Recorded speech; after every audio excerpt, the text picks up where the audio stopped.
Hi, I'm Jim with Marine Electronics Installation, and I'm here today to talk to you about batteries. Would you like to get more life out of your batteries? Are you changing them out every year or two in your boat? Then you need to watch this video. First, we're going to go over some of the main types of batteries, sizes, some different voltages, some charging systems, and maintenance to get longer life out of your batteries. This is what everybody would like. First off, there are some main types of batteries, two main types of batteries that we see most often in boats. They are wet cells, sometimes called flooded, and AGM, which stands for Absorbed Glass Mat Battery. From here on out, we'll be calling them AGMs. There are also some other batteries that are less common, such as gel cell, NiCads, lithiums, some modified lead acid batteries, but we don't see very many of those in boats. The main two types are the wet cell and the AGM.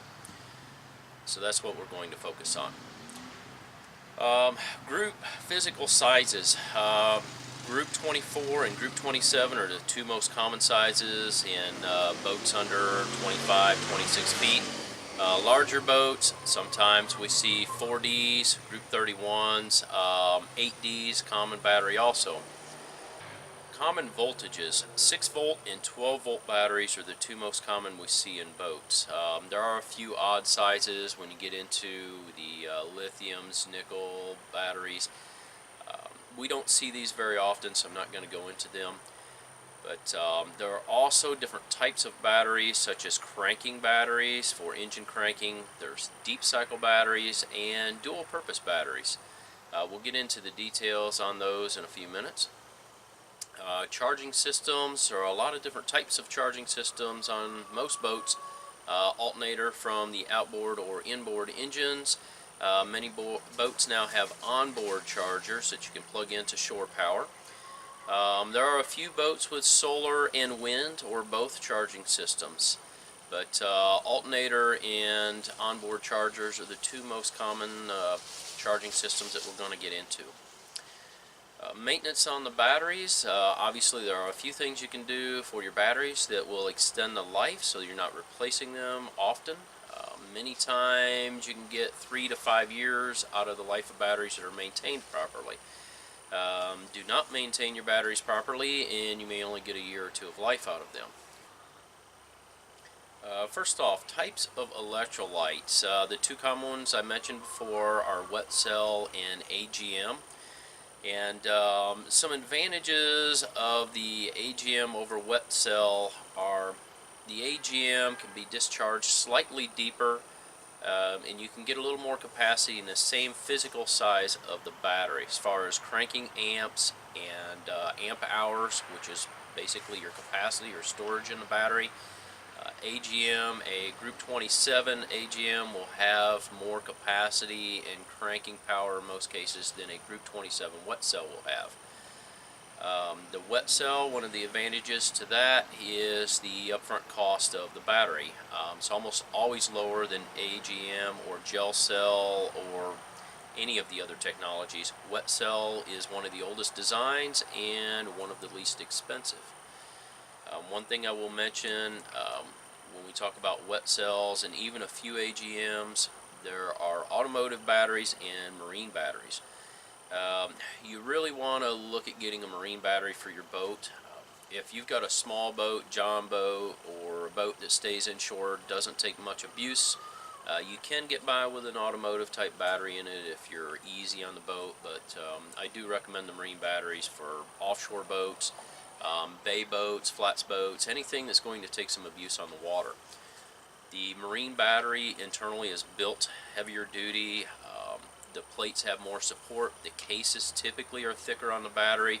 They can take the abuse and the pounding of heavy waves and bad conditions offshore and inshore better than an automotive type battery can. So if you're going to be boating in those type of conditions, you definitely want to consider getting a marine battery instead of automotive battery. Physical size. You want to make sure that the physical size of the battery that you're replacing or installing into the boat for the first time, if you're redoing your electrical system, make sure that it'll actually fit your boat. Take the dimensions, take your tape measure, make sure that it'll go into space that you have for the battery or batteries. Most of these dimensions can be found online or in catalogs. There's a lot of places to get the dimensions. Make sure you leave a little extra room around the batteries for air circulation and heat. Voltages need to be the same as the batteries that come out. In other words, if you remove a 12-volt battery, put a 12-volt battery back into your boat. The voltages need to stay the same so that you don't damage the electronics or engine on your boat.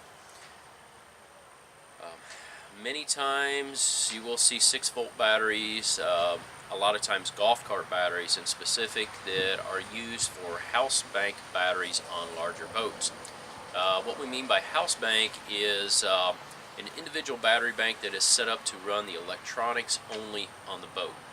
By that I mean live wells, lighting, GPS, autopilots. Then there'll be a separate battery bank typically for the engine starting, and sometimes the generator will also have its own battery bank. If you're replacing batteries or making a new battery bank for an inverter or a house bank, you want to make sure to get the right type of battery. There are cranking batteries, there are deep cycle batteries, there are dual purpose batteries. Cranking batteries, obviously, they're for cranking your engine. That is specifically what they're made to do. They have small, thin plates. They can produce a lot of current for a short time to turn a starter over for your batteries. They're not really designed to be used for electronics, for small drains for long periods of time. That's not what the battery's designed to do. If you've got a small boat with a single or dual battery system, and you only have some running lights on it or stereo and not a lot of electronics on the boat, it's okay to use a starting battery to get by with that. It will run the electronics, but it's not ideal, but it will work for that. What I recommend for that type of use is actually a dual purpose battery. The plates are a little thicker. They can still provide plenty of current to crank the engine, but they're able to sustain some low draws from GPS, chart plotters, fish finders, live wells, lights for a longer period of time. They tend to last longer if you're using them for that purpose. Deep cycle, these are great for trolling motors. If you've got a 12, 24, 36 volt or even 48 volt trolling motor on your boat, if you can use either a deep cycle or my second choice would be dual purpose battery, that's what you want. Do not use starting batteries for trolling motors. They will not hold up as well, and you'll have a real short life out of those batteries. Charging systems. Most boats have an alternator on either the outboard or inboard engine, or twin inboards if you have twin inboards. The alternators tend to put out a lot of current, charge batteries relatively fast. Most alternators are set up to be able to charge wet cells or AGMs fairly well. If you're one of the rare few boats that have one of the different batteries, such as a gel cell or lithium, you may need to have an external regulator on your alternator. Otherwise, you're not charging your batteries properly. You can actually damage your batteries by not having an external regulator and having it set up for the type of battery that's in the boat. Just in case you're wondering, when I say alternator with an external regulator, this is one example. This alternator has a external regulator, as you can see on the back of the alternator instead of built in. This happens to be a Presto Light 105 amp aftermarket alternator. You see different cooling fins on the front, nice heavy pulleys on it. A large external regulator mounted to the back of the alternator, and you'll notice there's actually adjustments on this regulator so you can adjust the outputs. This is just one example. Some alternators actually have this regulator that is mounted to the back of this is actually external to where you can mount it onto the wall. This is not a real large alternator. It's kind of a mid-size. 105 amp is not real big. Some of the Valmars go up over 130, 150 plus amps. But this is larger than what your normal stock alternator on most of your inboard engines would be. Typical alternators on outboards would run 50 to 70 amps. A few of the newer ones may even be a little bit higher, but that's typical size for outboard engines.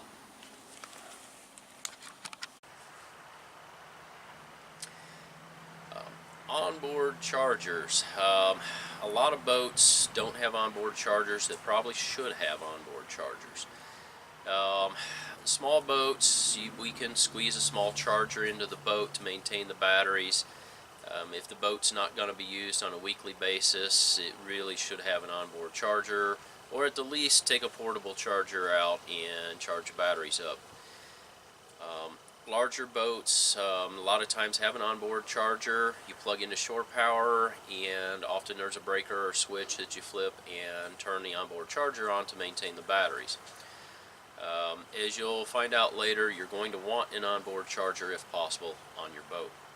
This will extend the life of the batteries. Here we have a example of a onboard battery charger. This is a 12 amp dual bank marine battery charger. It's made by Pro Mariner. It's the Pro Sport 12 model. Not endorsing this battery charger or anything, but just wanted to use this for an example so you know what onboard battery charger would be like. This particular battery charger is capable of charging 12 or 24 volt systems. Get a little closer here on the box. You can actually see that it's rated for 12 or 24 volt DC systems. It can work two 12 volt batteries.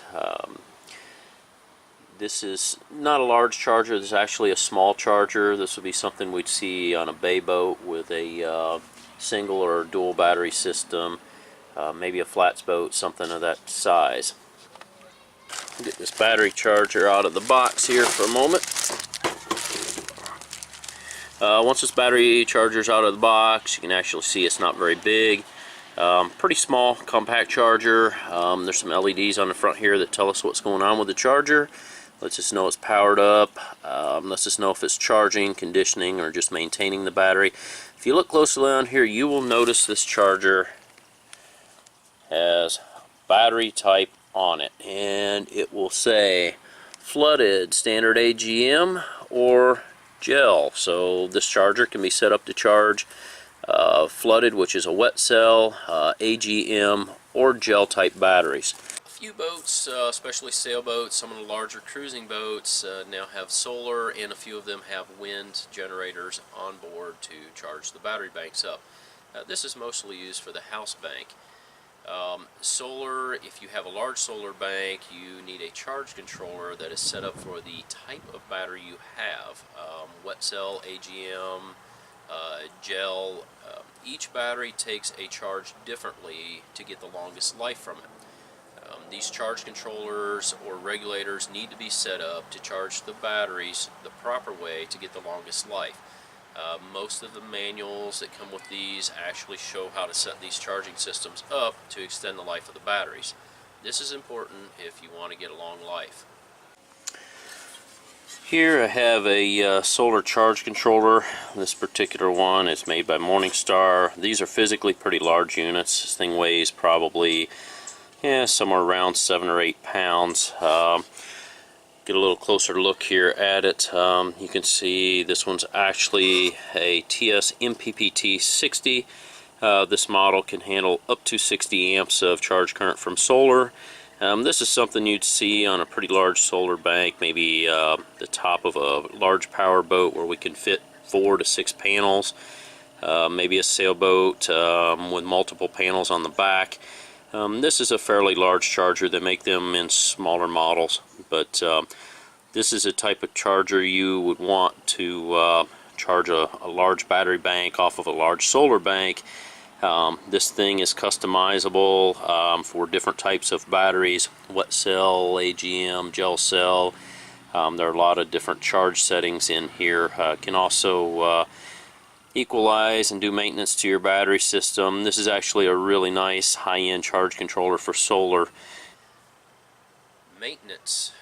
This is a very important thing if you want to get longevity out of your batteries. You need to maintain them. Wet cells, if you have a sealed wet cell, there's not a lot you can do with the fluid, but if you have one of the wet cells that have caps that are removable, you need to keep these things filled up to the proper level. Distilled water only. Do not use anything other than distilled water. You will damage the battery. Make sure that you fill these things up to what the manufacturer recommends, a proper level. Typically there is a small slot inside the cell that you can see.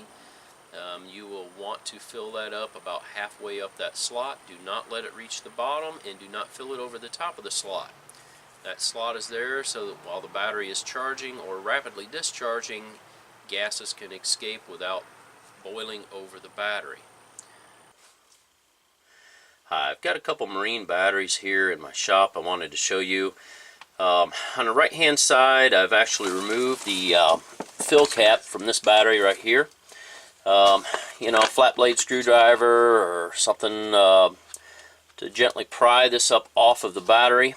And make sure this is clean around here before you take this off so there's not a lot of dirt and debris going down inside the battery. But inside these fill holes, you can actually put distilled water in there, fill them up to the proper level. It's going to be a little hard to see here. I'll try to get to where you can actually see in there a little bit. See if this camera will let me. Down inside there, there's actually a slot in the top of that hole. It's kind of difficult to see, but that's the vent slot, and it's right here in the back actually. Shouldn't be sticking this screwdriver down in there, but I want to do that just to show you where the slot is. It's this slot right here in the very back. That is what you want to look at when you fill the battery full of distilled water. That slot on this particular battery is about 1 inch long, and we want to fill it up to where the water is at about half level, about halfway up there.